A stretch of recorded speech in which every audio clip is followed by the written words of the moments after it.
Practice in this thing is one thing, but it's a whole new experience racing this thing. Welcome to Höljes in Sweden for the first round of the 2020 FIA World Rallycross Championship. Long delayed, finally here, and what a place to be. Höljes, one of the oldest and undoubtedly best rallycross circuits in the world. Sadly, not particularly busy. Thanks to COVID, spectators not allowed, so those grandstands would normally be packed with 50,000 people partying in Happy Street, cheering every single door bump and jump and slide here on this dramatic circuit. The reason that we are here is because of Project E. Ken Block is going to be competing this weekend in the first ever all-electric Rallycross Championship.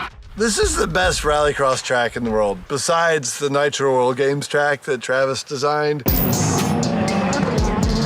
But for normal rallycross tracks, this is it. Like, they should just take this track and drop it anywhere they're planning on putting new tracks.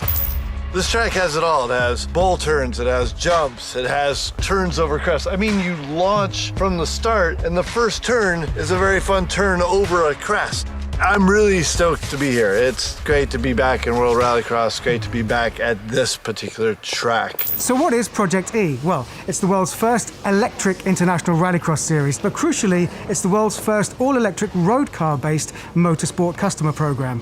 And it's all about this.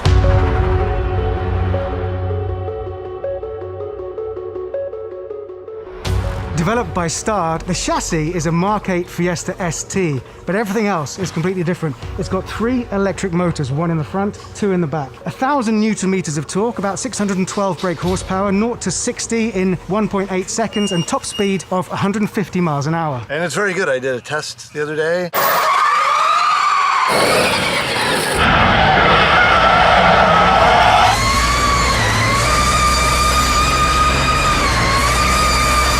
From a driving perspective, the car handles very well. The weight of all the batteries is down low, and the weight for this car is 200 to 300 kilos more than a regular supercar, and you can feel that. You can feel the inertia as you try and transfer the weight and drive the car through the corner. On tarmac, it feels very, very good. You can easily oversteer it when you want, and really oversteer it by accident, because as you go full throttle with the supercar, you're in a certain gear and it would just pull forward. But that rear wheel can keep going up and up and up in speed, which just means more and more oversteer.